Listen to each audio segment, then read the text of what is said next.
Good afternoon বন্ধুরা, আশা করি তোমরা সবাই ভালো আছো। আমিও ভালো আছি। চলে এসেছি নতুন একটা ভিডিও নিয়ে। আজকে সকালবেলা তোমাদের কিছু ভিডিও দিতে পারিনি, সকাল থেকে খুব ব্যস্ত ছিলাম। ঘুম থেকে উঠতে উঠতে 9:30 বেজে গেছে। ছেলে গেছে কোনো রকমে ভাত দিয়ে সেরেছি, ছেলেকে টিফিনও দিতে পারিনি। ছেলেকে বলেছি আজকে অফিসের ক্যান্টিনে খেয়ে নিতে। আমি আর কর্মশায় দুজনে ছাতু মুড়ি খেয়ে নিয়েছি। সকাল থেকে আজকে প্রচুর কাজ। সকাল থেকে ঘুম থেকে উঠে লন্ড্রি ব্যাগ খুলে ওয়াশিং মেশিনে সমস্ত জামাকাপড় রেখে ওয়াশিং মেশিনের সব জামাকাপড় দিয়ে ওয়াশিং মেশিন চালিয়ে দিয়েছি। ওয়াশিং মেশিনের জামাকাপড় অনেকক্ষণ কাঁচা হয়ে গেছে, কিন্তু এখনও পর্যন্ত এখন প্রায় দুপুর 1:30 বাজতে যায়, এখনও পর্যন্ত আমি জামাকাপড় মেলতে পারিনি। এখন চলছে রান্নাঘরে রান্না, আর যত খুঁটিনাটি বিষয়ে সমস্ত আজকে রান্নাবান্না নিয়ে পড়েছি। কর্তামশাই ইলিশ মাছ নিয়ে এসছে, বলেছে সর্ষে ইলিশ খাবে আর ইলিশ মাছের মাথা দিয়ে খাবে কচুর শাক। কিন্তু দুটো তো করা সম্ভব না, কেন কালকে কিছু মাছ ছিল, রান্না করেছিলাম, কিছু মাছ ছিল, ওই জন্য আজকে ইলিশ মাছটা রান্না করলাম না। কচুর শাকটা শুধু রান্না করছি ইলিশ মাছের মাথা দিয়ে। এই সমস্ত রান্না করতে গেলে সময় লাগে বলো, সমস্ত কিছু যোগাযন্ত্র করে এখন রান্না বসিয়ে দিয়েছি। চলো দেখতে থাকো। রান্না প্রায় শেষ, এবার বরমশাইকে খেতে দেবো।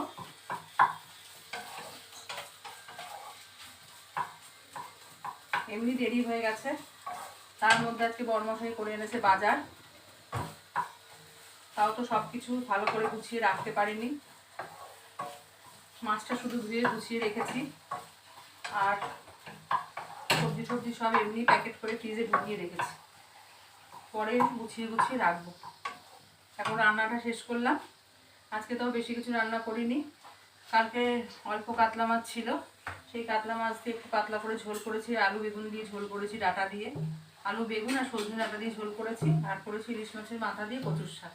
এই হলো আজকে দুপুরবেলার মেনু। আরেকটু আছে, তার সাথে হলো গতকালের চাটনি আর ডাল।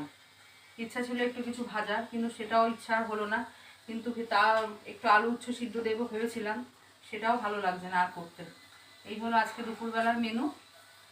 কাতলা মাছের ঝোল আর ইলিশ মাছের মাথা দিয়ে কচুর শাক, আর তার সাথে রয়েছে গতকালের ডাল আর চাটনি। এই হলো আজকের মেনু। বড়মশাই খাওয়ার জন্য বসে আছে। বড়মশাইকে খেতে দিয়ে ভাবছি আজকে আমিও খেয়ে নেবো। আমারও প্রচণ্ড খিদে পেয়ে গেছে। ঘুম থেকে দেরি করে উঠলে না, সেদিন উলট পালট সমস্ত কাজ হয়ে যায়, কোনো কাজের ঠিক ঠিকানা থাকে না। আবল তাবল সকাল থেকে সব কাজ করে যাচ্ছি, খিদেও পেয়ে গেছে। সকালবেলা ছাতু মুড়ি যদিও খেয়েছি, তাও মনে হচ্ছে যেন খিদে পেয়ে গেছে। তাই আগে এখন খাবো, তারপরে স্নান টান করে পুজো করবো। আজকে সব কিছু উলট পালট। আজকে ঠাকুর দেবো সবার শেষে। আজকে স্নান আগে নিজে খাবো, পরে ঠাকুর খাওয়াবো আজকে।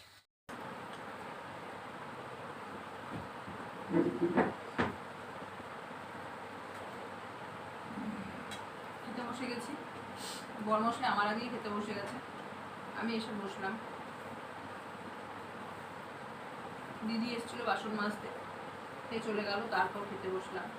তাকে অনেকবার বললাম ভাত খাওয়ার কথা, সে খেলো না। সে চলে যাওয়ার পর ভাত খেতে বসলাম। ভাত খাবো, ভাত খেয়ে তারপরে স্নান করে পুজো করবো। আজকে সমস্ত কাজ উল্টো পাল্টা। সকালবেলা ঘুম থেকে একটু দেরি হয়ে গেলে না, কোনো কাজের আর তখন কোনো সিস্টেম থাকে না, যেটা পারছি সেটাই করে যাচ্ছি। জামা কাপড় এখনো পর্যন্ত বন্ধুরা মেলে উঠতে পারিনি, এখনো সেই ওয়াশিং মেশিনে ভর্তি ধোয়া জামা কাপড় পরে রয়েছে। মেলবো কোথায়? বারান্দা ভর্তি জামা কাপড় মেলা, কালকের জামা কাপড়ই শোকায়নি, আজকেরটা আর কোথায় মেলবো? সূর্যি মামা তো উদয় হয় না, সারাদিন তো ঝরেই পড়েছে বর্ষার জল।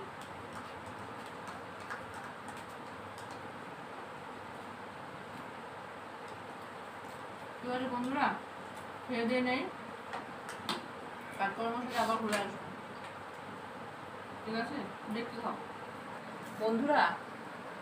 দুপুরবেলা তোমাদের বলেছিলাম না ভাত খেয়ে স্নান করতে যাব, আজকে তাই করলাম। এত খিদে পেয়েছিল, ভাত খেয়ে তারপরে গেলাম স্নান করতে। স্নান করে এসে তারপর পুজো করেছি, প্রায় 3:30 পৌনে 4 বেজে গেছে। তারপর একটু বিশ্রাম করেছি, বিশ্রাম করে নিয়ে উঠে আবার সন্ধ্যা পুজো দিয়ে চা খেয়ে চলে এসেছি ঘর পরিষ্কার করতে। শনিবার রোববার পর, কালকে তো শনিবার, পরশুদিন রবিবার, এখন 2 দিন ছেলে বাড়িতে থাকবে, বিছানাপত্র কিচ্ছু তোলা যাবে না। সে কখন ঘুমাতে যাবে, কখন ঘুম থেকে উঠবে তার তো কোনো ঠিক ঠিকানা নেই।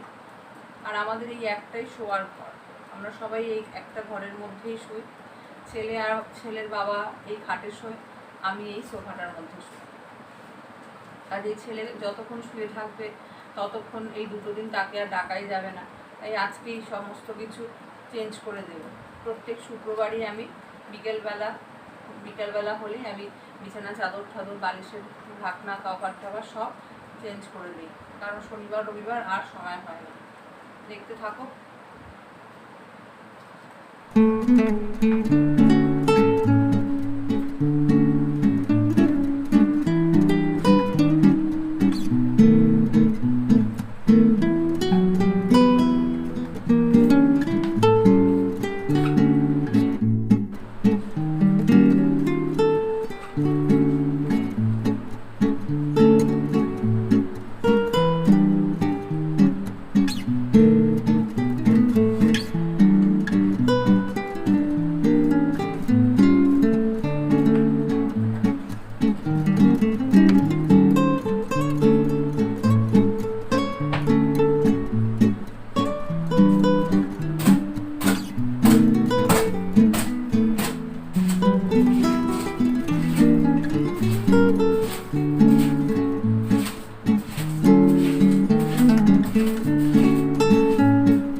খাটটা পরিষ্কার করা হয়ে গেছে, এবার খাওয়ার টেবিলটা একটু পরিষ্কার করে দেবো।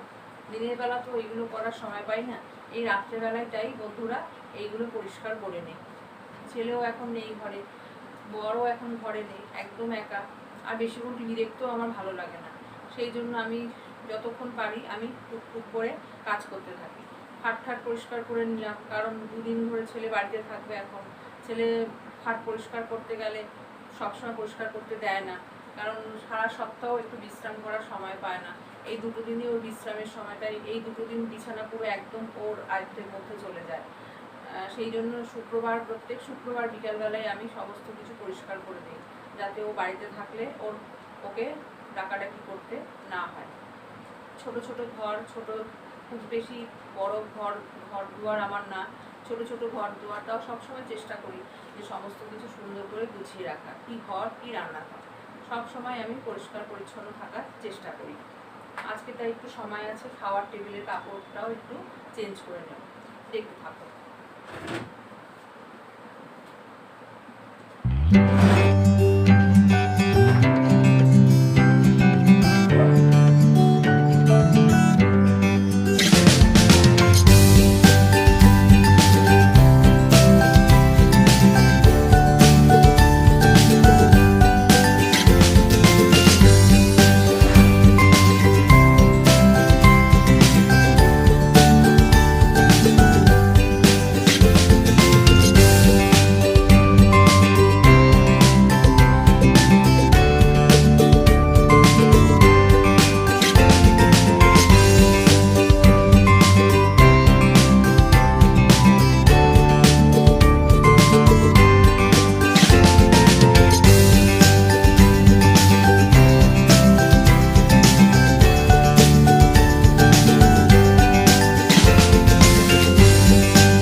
খাওয়ার টেবিলটাও পরিষ্কার করে নিয়েছি।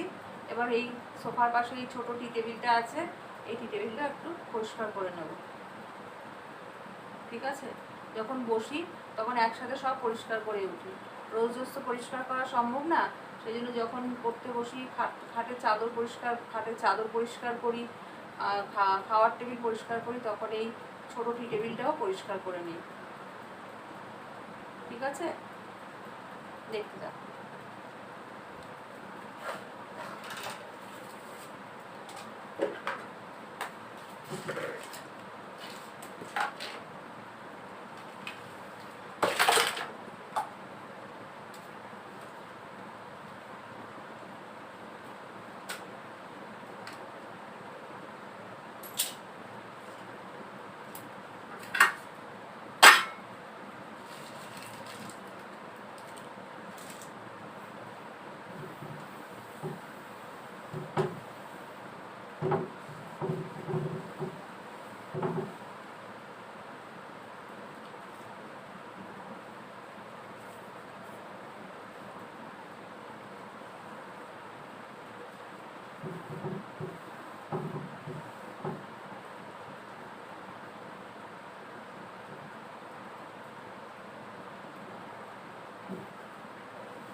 সমস্ত পরিষ্কার করে এখন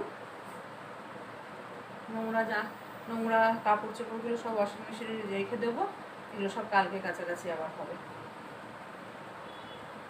ঠিক আছে বন্ধুরা, যদি আমার ভিডিওটা ভালো লেগে থাকে তাহলে তোমরা একটু লাইক আর সাবস্ক্রাইব করে দিও। আবার আসছি আগামী ভিডিওতে, দেখতে থাকো।